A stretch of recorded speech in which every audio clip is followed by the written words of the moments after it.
हरियाणा विधानसभा की ओर से वीरवार को सेक्टर 3 स्थित हरियाणा निवास में विधायकों के लिए प्रशिक्षण कार्यशाला का आयोजन किया गया। हरियाणा विधानसभा अध्यक्ष हरविंद्र कल्याण के सानिध्य में आयोजित इस कार्यशाला में विशेषज्ञों ने विधायकों को संसदीय समितियों की भूमिका और कार्यप्रणाली पर गहन प्रशिक्षण दिया। कार्यशाला के शुभारंभ अवसर पर विधायकों को संबोधित करते हुए विधानसभा अध्यक्ष हरविंद्र कल्याण ने कहा कि कोई भी व्यक्ति कितना भी सुशिक्षित और अनुभवी हो, उसे भी निरंतर समय की आवश्यकता के अनुसार अपने आप को अपडेट करने की आवश्यकता रहती है। इस अवसर पर कार्यशाला में राज्यसभा के पूर्व सांसद डॉक्टर विनय सहस्त्रबुद्धे, लोकसभा सचिवालय में निदेशक भारती संजीव टुटेजा, प्राइड निदेशक राजकुमार ने विधायकों को प्रशिक्षण दिया। विधानसभा उपाध्यक्ष डॉक्टर कृष्ण लाल मिड्ढा ने सभी का आभार व्यक्त किया। तो वहीं इस कार्यशाला के बाद विधायकों ने अपने अनुभव भी साझा किए। क्या कुछ कहा उन्होंने, आइए आपको सुनवाते हैं।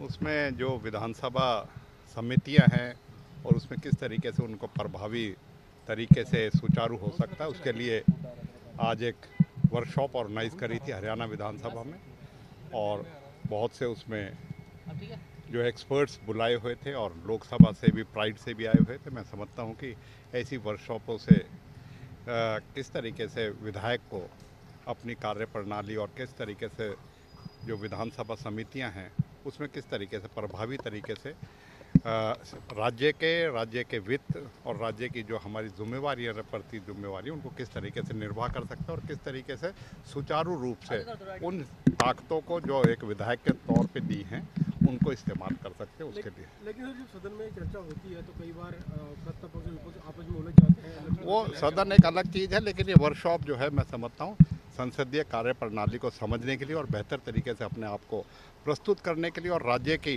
जो हमें जिम्मेदारी मिली है उसका किस तरीके से हम सही निर्वाह कर सकते हैं। सर, एक हुड्डा साहब को नोटिफिकेशन वो तो हम दे देंगे जवाब जो भी। क्या लग रहा है सर? वो नहीं, कुछ नहीं, ऐसा कुछ नहीं किसी चीज़ का, ऐसे नहीं, ऐसा पहले भी होता रहा और हमारा अधिकार है, हम अपने अधिकार से बाहर कहीं भी नहीं।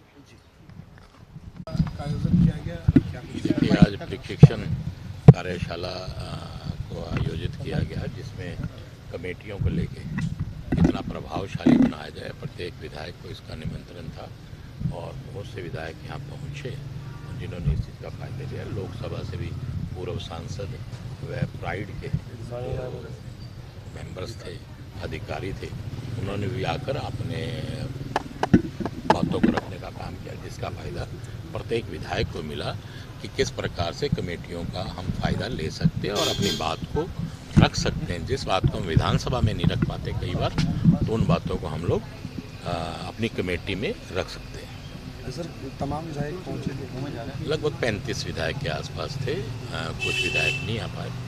तो कई बार किसी को आवश्यकता भी होती है और कई बार कुछ लोग सोचते हैं इसको ज़रूरी नहीं है, लेकिन ये हर एक विधायक के लिए बहुत ही आवश्यक है कि उनको सीखने का मौका मिलता है। और इसी प्रकार के कार्य हम लोग स्पीकर साहब और मैं सब मिलकर ऐसी और भी कार्यशालाएं लगाएंगे ताकि जिस मकसद से हम लोगों को जनता ने चुन कर भेजा है उसका पूरा हम लोगों के पास पता होना चाहिए कि हम उसका कैसे कैसे फ़ायदा ले सकते हैं ताकि वो पब्लिकली काम आए। सर, एक हुड्डा साहब को नोटिस भेजा गया समानांतर विधानसभा चलाने को लेकर, कैसा? हाँ, अध्यक्ष महोदय की तरफ से गया है। तो देखिए, वो मैं ये कह सकता हूँ संविधान का वो काला दिन था। अगर आपको बाय नेम कर बाहर निकाल दिया जाता है तब तो आप बराबर में ऐसा कुछ कर सकते हैं, वरना आपको कोई अधिकार नहीं है कि आप बाहर जाकर एक विधानसभा चलाने का काम करें। और आप तो आए ही नहीं, या तो आप विधानसभा में आते और अपनी बात रखते। अगर आपको कुछ लगा तो नेता कह रहे हैं कि यह संवैधानिक नहीं है, हमने जो चलाया ठीक नहीं, उसमें पहले ऐसा हुआ है, लेकिन उसमें क्या होता है कि बाय नेम कर उनको बाहर निकाल दिया जाता है। कहीं वो ज़्यादा मर्यादा में नहीं रहकर अगर विधायक बात करते तो उनको बाय नेम कर बाहर कर दिया जाता है, फिर बाहर वो विधानसभा चलाने का काम करते हैं। कार्यशाला रही, प्रशिक्षण कार्यशाला, क्या कुछ? देखिए, विधानसभा अध्यक्ष महोदय द्वारा जो है लगातार जैसे पहले भी कई बार बुलाया गया है। बहुत सारे हमारे साथी ऐसे हैं जो पहली बार चुन के आए हैं या कुछ लोग सीनियर हैं, बार बार कोई ना कोई अमेंडमेंट्स होती रहती हैं। तो विशेष तौर का आज जो ये वर्कशॉप थी ये पार्लियामेंट्री कमेटीज़ की डिस्कशन पर थी कि विधानसभा की ओर से जो कमेटीज़ कॉन्स्टिट्यूट की जाती हैं उसमें क्योंकि सत्ता पक्ष और विपक्ष के लोग सभी इक्वल मेंबर्स होते हैं और उसमें कुछ लोग चेयरमैन भी होते हैं, तो इसमें सरकार पर किस तरह से निगरानी रखी जाए। जैसे पीएसी है, अकाउंट्स कमेटी है, तो क्या जो सरकार का पैसा है वो सही ढंग से खर्च हो रहा है कि नहीं हो रहा है, क्या ऑडिट पैरा बन रहे हैं। शेड्यूल कास्ट शेड्यूल ट्राइब्स को लेकर जो एक कमेटी कॉन्स्टिट्यूट है, क्या शेड्यूल कास्ट के साथ कोई अत्याचार तो नहीं हो रहा है। विमेन एम्पावरमेंट पे अभी एक सब्जेक्ट कमेटी का गठन किया गया है। पेटिशन कमेटी है, उसमें बहुत सारी परिवेदनाएं आती हैं, उस पर जो है सोचने का। तो आज ये फ़ायदा ये हुआ है कि हमारा जो हाउस है rules and procedure of the state चलेगा, कि पार्लियामेंट की बहुत सारी प्रैक्टिसेस हैं उनके हिसाब से चलेगा। जैसे प्रिविलेज कमेटी है तो हमने जानना चाहा कि प्रिविलेज मोशन कोई आ जाता है और बार बार उसकी रिपोर्ट जो है पेश करने के लिए स्थगित कर दी जाती है। ऐसे में जब वो टर्म ख़त्म हो जाती है तो उसके बाद तो बहुत सारी ऐसी क्वेरीज थी। मैं समझती हूँ जब भी कोई ट्रेनिंग वर्कशॉप हम अटेंड करते हैं तो उसका कहीं ना कहीं फ़ायदा होता है। और अच्छा है कि सरकार जो है as per the rules, as per the democratic law, as per the संवैधानिक संस्थाओं का अगर आदर मान करे तो विपक्ष भी उसी के हिसाब से अपनी अच्छे ढंग से मजबूत भूमिका निभाने का काम करेगा। हुड्डा साहब को नोटिस किया गया है और जवाब मांगा गया है और अभी डिप्टी स्पीकर भी कह रहे थे कि नेम कर देते हैं, आप बाहर चला सकते हो नेम करने के बाद, आप डायरेक्टली बाहरी सेशन जो नहीं चला सकते। अब डिप्टी स्पीकर साहब कानून बता रहे हैं, हम तो उनसे जानना चाहते हैं कि क्या जो कानून 2/3 बहुमत ना होने की वजह से जो अमेंडमेंट पार्लियामेंट में गिर गया, क्या आप उसकी चर्चा यहाँ पर करवा सकते हैं? क्या बताएं, वो क्या उसकी चर्चा करवा सकते थे? पहले आप वंदे मातरम पर, फिर आप मनरेगा पर लेकर आए और आप केवल और केवल विपक्ष की निंदा करने के लिए एक संकल्प पत्र ला रहे हैं। मैं जानना चाहती हूं, हमने बीएसी की मीटिंग में बार बार जाकर उस कमेटी में विधानसभा अध्यक्ष महोदय से, माननीय मुख्यमंत्री जी से, माननीय पार्लियामेंट्री अफेयर मिनिस्टर से पूछा कि आपने कॉपी देखी है, क्या एजेंडा देखा है। आदरणीय चौधरी भूपेंद्र सिंह हुड्डा जी जो एलओपी हैं, पूर्व में मुख्यमंत्री रहे हैं और मैं भी उसमें बीएसी की मेंबर हूँ, हमने उनसे जाके कहा कि ऐसी क्या इमरजेंसी राइज हुई कि आपने स्पेशल सेशन कॉल करने का काम किया है। कोई भी ऐसा कानून नहीं, ऐसी कोई इमरजेंसी नहीं आई। ग्रुप सी डी की जो प्रमोशन थी उसमें तो आप ऑर्डिनेंस ले आते, उसमें तो हम लोग सहमत करते ही हैं, लेकिन उन्होंने हमें कोई भी कागज़ या पत्र देने का काम नहीं किया। यही कारण था कि हमने सेशन का जो है वॉकआउट करने की बजाय बायकॉट करने का काम हमने किया है।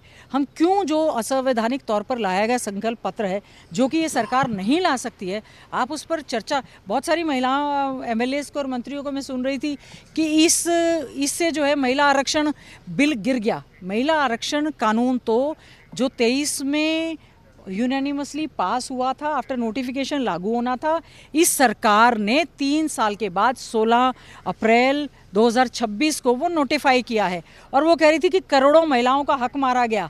सीटें तो 543 से 850 होनी है, 90 से मान लीजिए 50% इंक्रीज करेंगी तो 135 होनी है, तो करोड़ों महिलाएं देखिए, आर्थिक और सामाजिक तौर पर अगर महिलाओं को सशक्त करना है तो उनके साथ जो है इस तरह का नाटक नहीं करना चाहिए।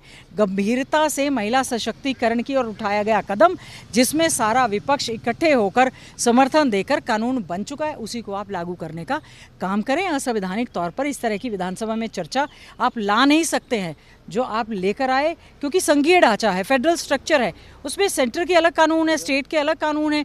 जब ये कानून सेंटर में अच्छे ढंग से पास हो गया, जब राज्यों के पास आएगा तो उसमें हम पूरी तरह से जो है इसमें भाग भी लेंगे और पूरी तरह से समर्थन भी देने का। एक वर्कशॉप थी कि हाउ द जैसे किस प्रकार से जो कमेटीज़ हैं उनको मिनी विधानसभा कहते हैं, उनकी वर्किंग के बारे में प्राइड की एक टीम आई हुई थी और एक वहाँ पर डॉक्टर विनोद हैं विनय, वो आए हुए थे, पहले राज्यसभा मेंबर रहे हैं, ही वॉज की स्पीकर और सभी डिस्कस हो रहा था सब कुछ इस बात के लिए कि कमेटी की पावर्स कैसे, उनकी इम्प्लीमेंटेशन कैसे होनी चाहिए, उनकी रिकमेंडेशन को सरकार लाइटली लेती है, ज़्यादा अच्छी तरह नहीं करती है, बस ये बातें डिस्कस हो रही थी, कोई विशेष बात नहीं हो।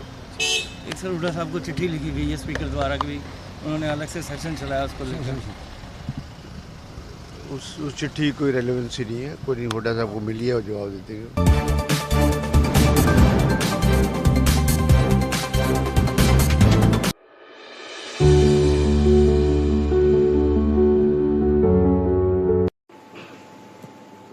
IRCC हॉस्पिटल हॉस्पिटल से पहले हमारा फर्स्ट बेबी हुआ और जिससे हम इतने सेटिस्फाइड हुए कि फिर हमने नेक्स्ट भी यहीं से ट्रीटमेंट लिया, क्योंकि हमारे जो यहाँ के डॉक्टर है, डॉक्टर कमला सिंह, तो उनके जो मतलब उनका एक्सपीरियंस लगा लो या उनका जो भी बिहेवियर लगा लो, वो हमें बहुत अच्छा लगा और उनके ही हिसाब से फिर हम चले। नेक्स्ट बेबी भी हमने फिर यहीं से, यहाँ का स्टाफ, यहाँ का हॉस्पिटैलिटी, यहाँ की जो भी सबका सपोर्ट बहुत अच्छा है, कोऑपरेटिव रहा। तो हम सजेशन करते हैं कि जो भी आए यहाँ से बड़ा अच्छे से सब सही से होता है, मतलब हम फुली सेटिस्फाइड हैं इस हॉस्पिटल से। Thank you.